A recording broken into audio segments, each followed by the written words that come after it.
Central. Today we're going to talk about the CAN-SPAM Act of 2003.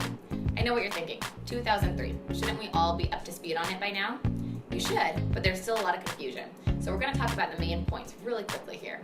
The first one is to not use false or misleading header information. This means that the to and the from line need to actually be relevant to who is sending the email.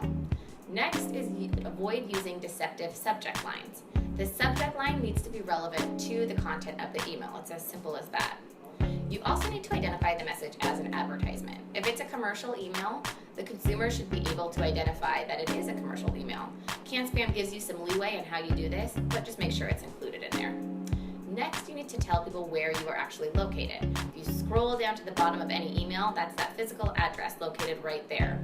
Surprisingly enough, people do actually write into those addresses and unsubscribe, so make sure you're checking your P.O. box. You also need to have an unsubscribe button. This is the way that most people unsubscribe from emails. You need to be honoring it as quickly as possible. CAN-SPAM does give you up to 10 business days, but you're better than that. Let's honor it in real time if possible.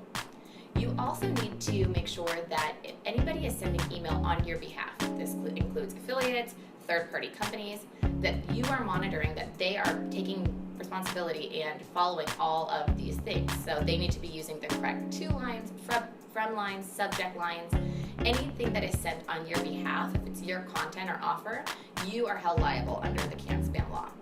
Remember all of these things, and as usual, if you have any questions, if you want us to do an audit on your system, we would love to hear from you. You can find us on Twitter at unsub_central.